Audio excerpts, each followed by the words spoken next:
Sean ustedes bienvenidos y tengan un saludo cordial allá donde nos estén viendo. Es importante señalar que el modelo autonómico boliviano ha pasado por distintas etapas y dentro de estas se ha generado ese ámbito de descentralización de lo que es el Estado mismo.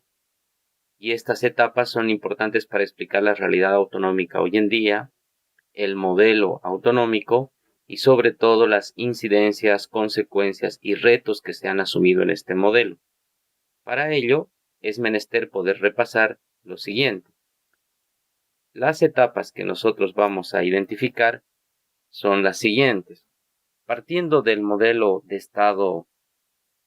de bienestar que nace con la revolución del 52, este estado que tenía una configuración centralizada y estaba extremadamente diseñado para funcionar como una sola unidad territorial, una sola unidad de poder, va a reflejar una construcción de aquello que había sido la Guerra del Chaco. Sin embargo, va a tener el antecedente de lo que fue la irrupción del primer referéndum y la idea de descentralización que había surgido en la Constitución heredada del héroe de la guerra, Herman Bush. Pero el fuerte y el carácter reformista de lo que va a ser la Revolución Nacional va a quedar con huella fuerte en el año 52 para poder identificar una nueva figura administrativa, en este caso la creación de las corporaciones regionales de desarrollo a partir de lo que fue el año 1974. En este sentido, la desconcentración corporativa o la idea de entender un territorio corporativamente, una figura entre lo privado y lo público dentro del campo administrativo, pero a la vez que respondía con una fuerte influencia de lo público, va a ser la respuesta a ese poder omnímodo que quería hacerlo todo, pero no podía hacerlo en sumo grado ni a medias. Entonces, ese modelo que va a tener su sangramiento económico y sus limitaciones de acción va a devenir en lo que va a ser el final del siglo XX y principalmente después de la crisis de los 80 que enfrenta Bolivia, con este surgimiento del municipalismo en Bolivia, en el caso de la ley 1551 y su famosa ley denominada de participación popular en el gobierno de Gonzalo Sánchez de Lozada 1994, donde se va a trabajar mucho más profundamente la primera figura administrativa, la descentralización territorial, pero solamente en aquellos vinculados al poder local, es decir, el municipio. Se va a trabajar entonces en un sentido bigubernamental. El nivel central, el gobierno central, por un lado afincado en la sede de gobierno La Paz, y el nivel municipal, donde va a querer construirse una nueva modalidad de desarrollo a partir de esa célula territorial, a partir de esa célula de poder político que representaba directamente a los ciudadanos, dejando atrás el corporativismo y dejando atrás el modelo centralizado. Asimismo, en esos años y gestando la nueva idea del Estado, se va a descentralizar administrativamente la región, en un sentido de planificación, en un sentido de sectorialización de las áreas estratégicas de la economía y producto del momento político que atravesaba el país, en este caso las coaliciones parlamentarias en lo que fue el Congreso, se va a trabajar la necesidad de reestructurar el gasto, reestructurar la inversión y poder equilibrar esto del poder local con el poder meso, con el poder intermedio. Esto a inicios del siglo XXI, en el año 2001, a partir de lo que se conoce como el modelo mixto municipal y departamental. Entonces va entrando de a poco la idea de que las gobernaciones, lo que hoy son las gobernaciones, deban tener participación directa en las decisiones políticas y, por qué no, económicas de su propio desarrollo, ¿no? Producto de este efecto y recuperando el valor histórico de lo que había sido la demanda histórica, la demanda cultural y la demanda muy vinculada a la región, el Comité Cívico Cruceño va a demandar una nueva realidad, una nueva configuración de economía en el país y va a surgir el modelo y la demanda autonómica. A la par de que está necesitándose una nueva ley de hidrocarburos, está necesitando una salida económica por la vía de la exportación de aquello que son las riquezas y materias primas eminentemente destacables en Bolivia, y se va a dar por primera vez esa elección de las autoridades políticas del nivel meso, del nivel intermedio, que sería la elección de prefectos, cuestión que antes no sucedía porque los prefectos eran directamente nombrados por el gobernante presidencial desde la ciudad de La Paz. Entonces, los prefectos electos van a significar esa descentralización del poder y esa construcción incipiente de lo que va a ser futuramente la autonomía, con el afincamiento de una forma de gobierno directa y sin representación que fue expresada en el referéndum autonómico, donde se va a celebrar el clamor, la demanda de la ciudadanía por este modelo distinto de administración del poder y asignación de recursos. El Estado entonces ya no va a ser unitario plenamente, sino va a tener un régimen con autonomías, un régimen autonómico, al menos en 4 de 5 departamentos. Es decir, va a haber una realidad de 4, lo que se denominó como la media luna, versus los 5 departamentos que no confiaban mucho en el modelo y que se vieron imbuidos de esto que se llama la corriente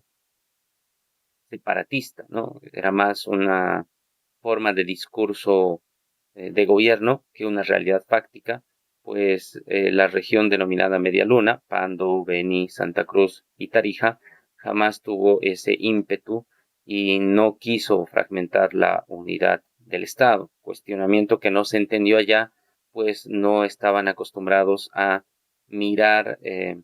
con criticidad el modelo de Estado que teníamos y habíamos construido hasta entonces. Pero toda esta carga acumulativa de historia, toda esta carga acumulativa de demandas, toda esta forma de ir de lo administrativo a la desconcentración política, a la desconcentración económica, se va a dar con un nuevo ímpetu a partir de la Constitución vigente. Y esto principalmente en la construcción de un Estado unitario, pero no unitario a la vieja usanza de 52, o unitario corporativo, o unitario mixto, sino unitario porque ese fue uno de los compromisos de la devenida Asamblea Constituyente para garantizar ese principio de unidad que aparece en el 270 constitucional, que es uno de los principios de la organización territorial,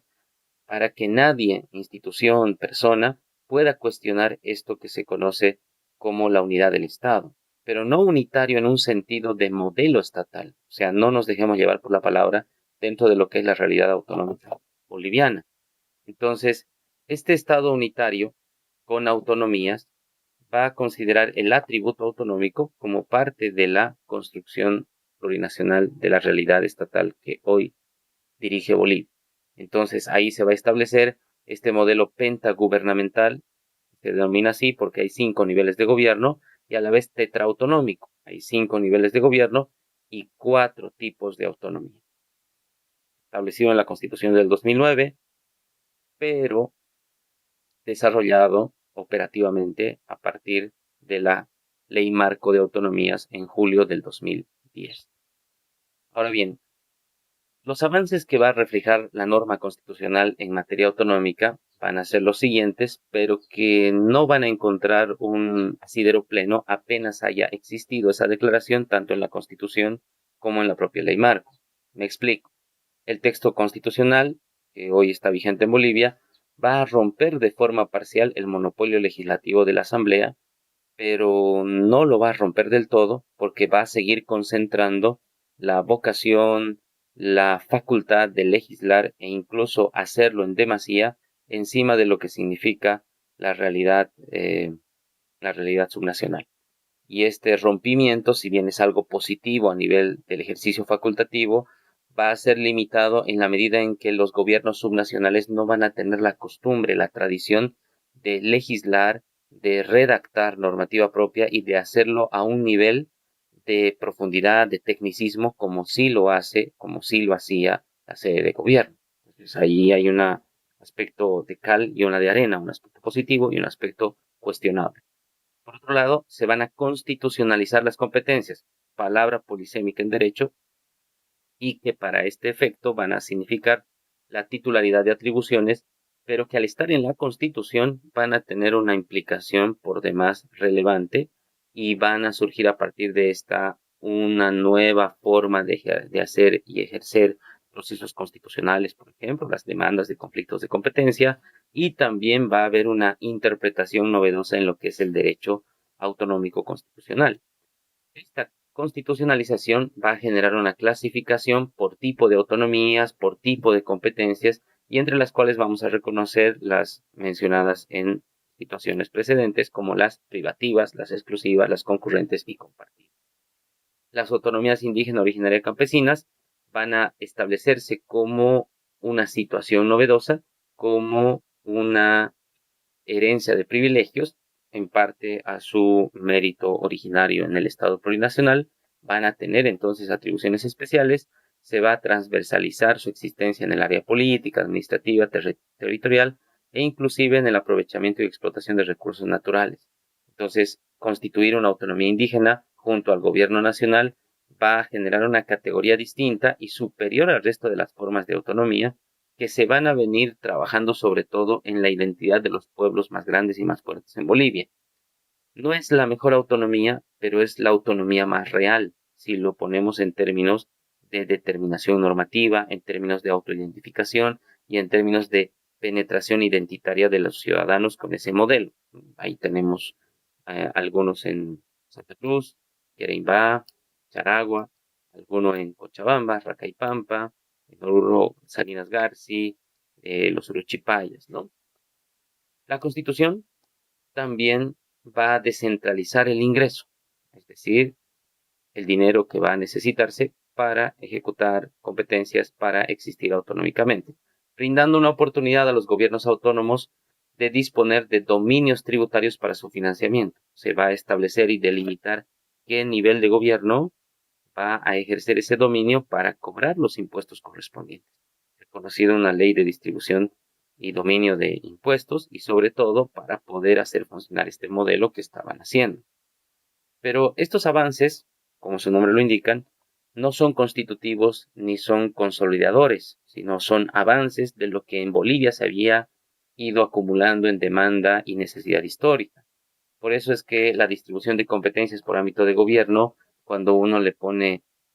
aritmética al asunto, va a encontrarse con que la concentración de competencias entre privativas, exclusivas, concurrentes y compartidas por parte del gobierno nacional o nivel central va a constituir un 42% de las que se señalan en la Constitución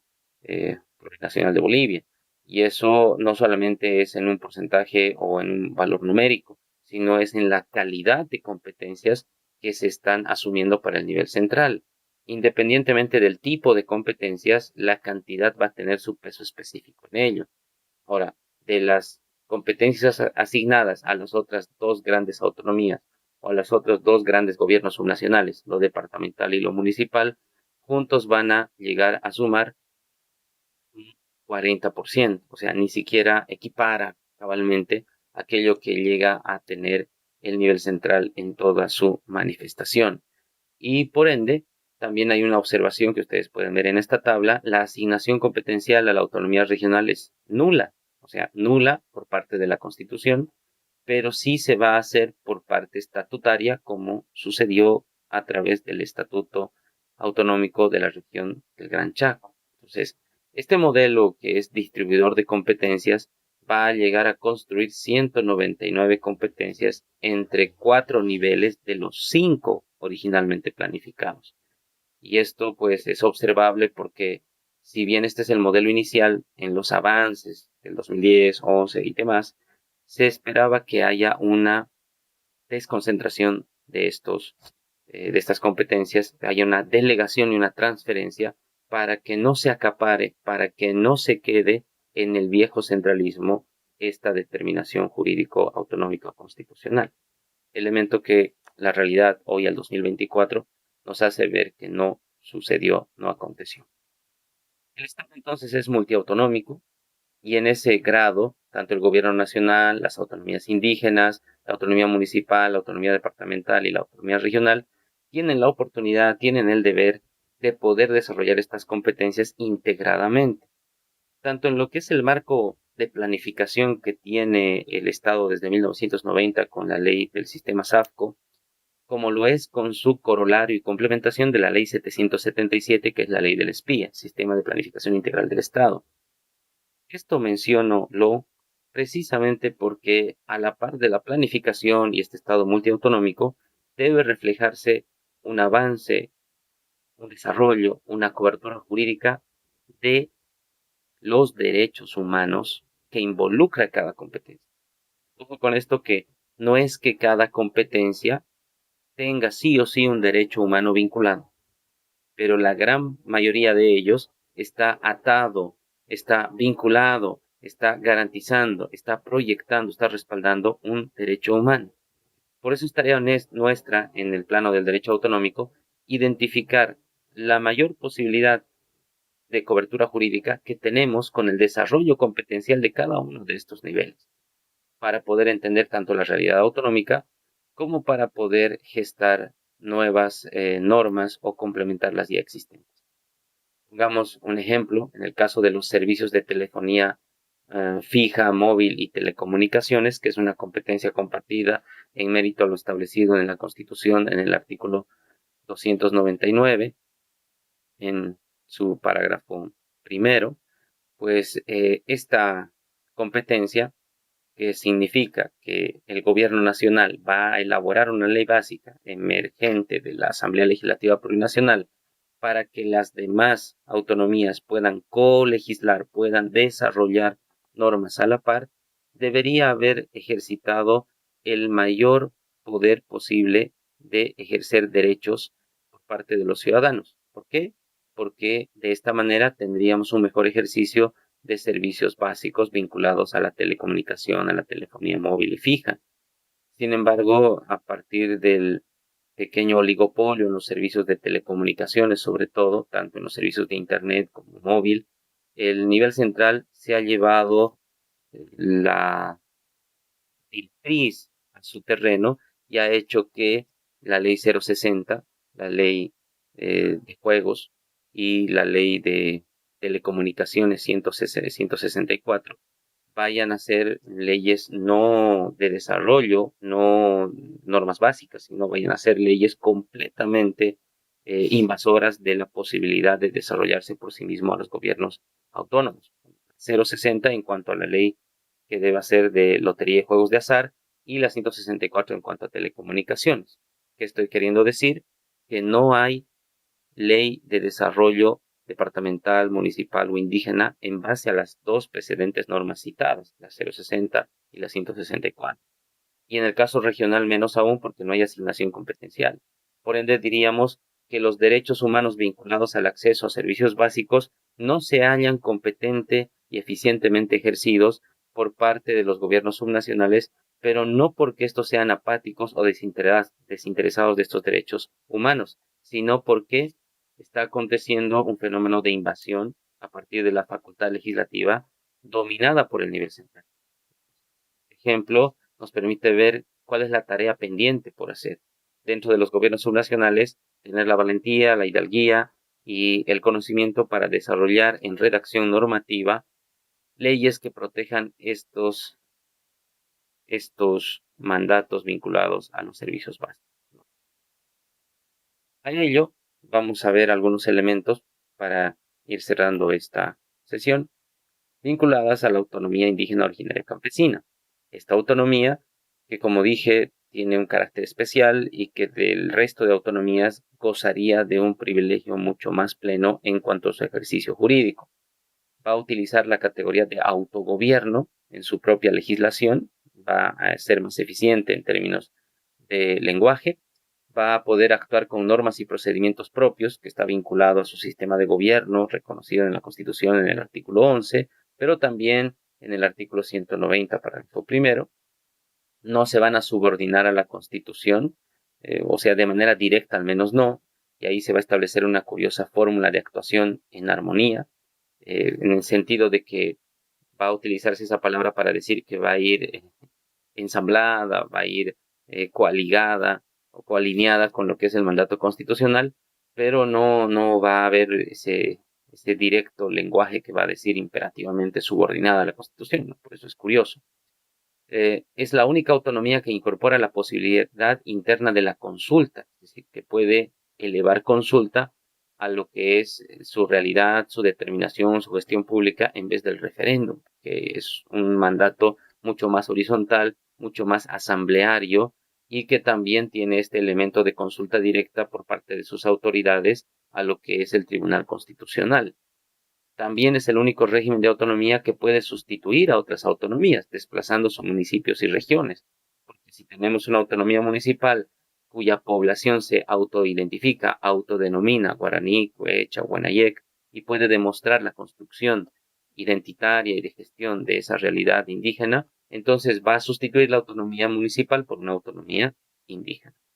Consulta previa y obligatoria para los pueblos indígenas originarios campesinos y la participación en beneficio de la explotación de los recursos naturales. Entonces, ahí está estableciendo una forma de democracia directa y participativa como condición al desarrollo de proyectos que se hallen vinculados a la necesidad de explotar recursos, elemento pues que es beneficioso para su propia configuración y administración pública. En síntesis, las autonomías indígenas son un régimen extraordinario dentro del gran régimen de autonomías y van a tener cierta superioridad jerárquica, pues son un régimen mucho más autónomo que el resto de autonomías. Además que está más cercano al federalismo que del modelo autonómico por su configuración. Entonces, en este momento, cuando hablamos de los avances en materia autonómica, pues nosotros tenemos que ser un poco eh, más curiosos, más incisivos, y poder establecer que esto que se ha llamado el modelo autonómico no ha hecho sino